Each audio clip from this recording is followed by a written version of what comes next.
ஏறத்தாழ 51 சட்டமன்ற தொகுதிகளில் போலி வாக்காளர்கள் அதிகமாக சேர்க்கப்பட்டிருக்கிறார்கள். உயிரோடு இருப்பவர்கள் நீக்கப்பட்டிருக்கிறார்கள், இறந்து விட்டதாக சொல்லி நீக்கப்பட்டிருக்கிறார்கள் என்பதையெல்லாம் விளக்கமாக சொன்னோம். அந்த பட்டியலெல்லாம் இங்கே மாநில தலைமை தேர்தல் அதிகாரியிடம் வழங்க சொல்லி தேர்தல் ஆணையர் சொல்லியிருக்கிறார்கள். இப்பொழுது அதை இங்கே எடுத்துகிட்டு வந்திருக்கிறோம். அது மட்டுமல்லாமல் பிப்ரவரி 15ஆம் தேதி தொடங்கி இங்கே மீண்டும் அதிகாரிகளை அனுப்பி முழுமையான ஒரு ஆய்வு நடத்துவதாகவும் வாக்குறுதி அளித்திருக்கிறார்கள். அந்த நம்பிக்கையோடு செல்கிறோம். தேர்தல் முறைகேடு என்பது தேர்தல் நேரத்திலே செய்வது. இந்த ஆளுங்கட்சி தேர்தல் அறிவிப்பதற்கு முன்னாலே வாக்காளர் பட்டியலிலேயே முறைகேட்டை தொடங்கி இருக்கிறார்கள் என்பது ஒரு ஜனநாயகத்துக்கே கேடான ஒரு விஷயம். இதை இந்த ஆளுங்கட்சி அதிமுக செய்திருக்கிறது என்பதை நாங்கள் மட்டுமல்ல, இன்றைக்கு இந்த கூட்டத்திலே கலந்து கொண்ட அனைத்து எதிர்க்கட்சிகளும் இதே புகாரை தெரிவித்திருக்கிறார்கள். தமிழ்நாட்டில் ஒரே நாளில் ஒரே கட்டமாக தேர்தல் நடத்த வேண்டும் என்று வலியுறுத்தியிருக்கிறோம். தேர்தல் நேரத்தில் நடைபெறுகிற கலவரங்களை தடுப்பதற்கு எல்லா வாக்குச்சாவடிகளிலும் கேமரா பொருத்த வேண்டும், அது பதிவு செய்யப்பட வேண்டும் என்று வலியுறுத்தியிருக்கிறோம். வாக்குச்சாவடியிலிருந்து 200 மீட்டர் சுற்றளவிற்கு கண்காணிப்பதற்காக CCTV க்ளோஸ் சர்க்கியூட் டிவி அமைக்கப்பட வேண்டும் என்றும் வலியுறுத்தியிருக்கிறோம். தேர்தல் நேரத்தில் பணத்தை முதலீடு செய்து கழகத்தை உருவாக்கி அதன் மூலம் ஆதாயம் தேடக்கூடிய சுயநலவாதிகளை தடுப்பதற்காக 3 நாட்கள் மதுக்கடைகள் மூடப்பட வேண்டும் என்றும் வலியுறுத்தியிருக்கிறோம். கடைசி கட்ட பிரச்சாரத்த நாளன்றே கடைகள் மூடப்பட வேண்டும், அடுத்த நாளும் மூடப்பட வேண்டும், வாக்குப்பதிவு நாள் அன்றும் மூடப்பட வேண்டும். 3 நாட்கள் மொத்தமாக மதுக்கடைகள் இங்கே செயல்படக்கூடாது. தேர்தல் நேரத்தில் அதிகாரிகள் தவறு செய்கிற அதிகாரிகள் பணியாளர்கள் மீது எந்த நடவடிக்கையும் இதுவரைக்கும் எடுத்ததில்லை. RK நகர் சட்டமன்ற தொகுதியில் பார்த்தோம்னா அண்மையில் நடந்த சட்டமன்ற தொகுதியில் ஒரு பூத்தில் அந்த மொத்த வாக்காளர்களை விட பதிவான வாக்கு அதிகமாக இருந்தது. அதை ரத்து செய்யப்பட்டிருக்கிறது. இது போன்ற தவறுகள் இன்றைக்கு தமிழகம் முழுவதும் நடந்திருக்கிறது. உடனடியாக இதை களைய வேண்டும். தேர்தல் காலத்தில் வாக்காளர்களுக்கு பணம் கொடுத்து எப்படியாவது வெற்றி பெற்று விடலாம் என்ற ஒரு நோக்கத்தில் அதிமுக சார்ந்தவர்கள் இருக்கிறாங்க. ஏன்னா கடந்த தேர்தலில் நாடாளுமன்ற தேர்தல் நடந்த பொழுது பார்த்தீங்கன்னா வாக்காளர்களுக்கு வெளிப்படையாக பணம் கொடுக்கப்பட்டது. பத்திரிகைகளும் ஊடகங்களும் அதை வெளிப்படுத்தினாங்க. ஆனால் நீங்கள்லாம் வெளிப்படுத்தியும் கூட ஆனால் தேர்தல் ஆணையம் அதுக்கு முறையான ஒரு நடவடிக்கை எடுக்கலை. நடவடிக்கை எடுக்காதனால அவங்க வெற்றி பெற்றதாக அறிவிக்கப்பட்டாங்க. இந்த வாக்காளர்களுக்கு பணம் கொடுப்பதை முழுமையாக தேர்தல் ஆணையம் தடுத்து நிறுத்த வேண்டும்.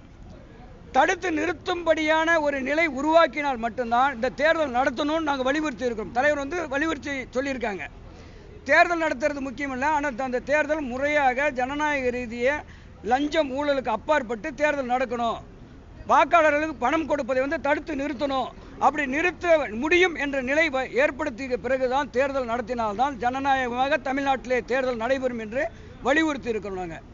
நாங்கள் சொல்லி எல்லாமே கேட்டிருக்காங்க, கேட்டுக்கிட்டு நடவடிக்கை எடுப்பதாக சொல்லியிருக்கிறாங்க.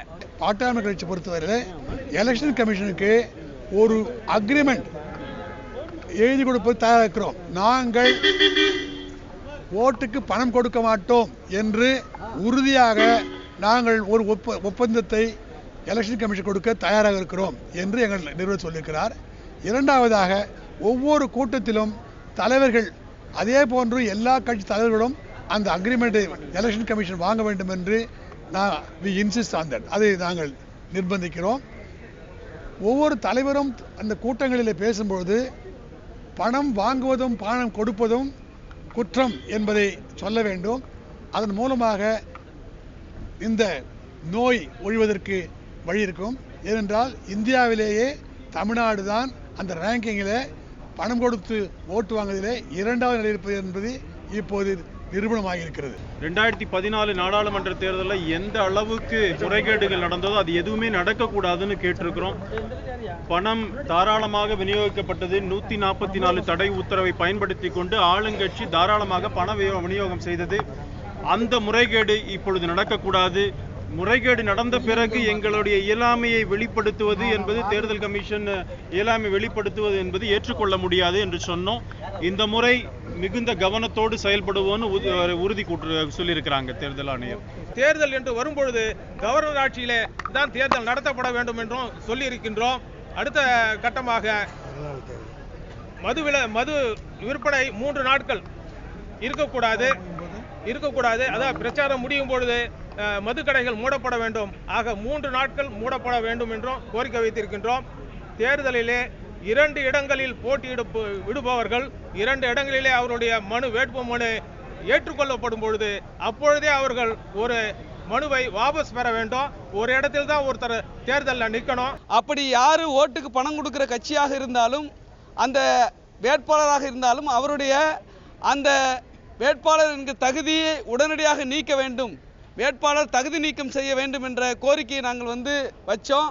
அதுக்கு நீங்கள் செப்பரேட் கமிட்டி உடனே ஃபார்ம் பண்ணணும், இந்த விஷயத்தை பார்க்குறதுக்கு மட்டும் செப்பரேட் கமிட்டி ஃபார்ம் பண்ணணும்னு சொன்னோம். அடுத்ததாக சில பகுதிகளில் தலித் மக்கள் ஓட்டு போட முடியாத நிலைமை இருக்குது. தலித் மக்களுடைய ஓட்டுக்கள், சிறுபான்மை மக்களுடைய ஓட்டுக்கள் அவர்கள் ஓட்டு போட விடாமல் தடுக்கப்பட்டு அவர்களுடைய ஓட்டை அங்கே இருக்கிற மற்றவர்கள் பயன்படுத்திடுறாங்க. அந்த மாதிரி ஏரியாவில் அந்த மக்கள் வசிக்கிற இடத்துலையே போலிங் பூத்து வைக்கணும் அப்படின்னு சொல்லியிருக்கிறோம். அப்படி பல்வேறு இடங்களை நாங்கள் சுட்டி காட்டி தேர்தல் கமிஷனுக்கு நாங்கள் லிஸ்ட்டு கொடுத்துருக்குறோம். அப்படி பாதிக்கப்பட்ட பல்வேறு மாவட்டங்கள் கடலூர், தருமபுரி, இன்னும் போன மதுரை போன்ற சென்சிட்டிவ் ஏரியாவில் அந்த மக்கள் வசிக்கிற பகுதியிலே போலிங் பூத்து வைக்கணும்னு சொல்லியிருக்கிறோம். அந்த பகுதிக்கு உரிய சென்ட்ரல் போலீஸ் ப்ரொடெக்ஷன் கொடுக்கணும்னு சொல்லியிருக்கிறோம்.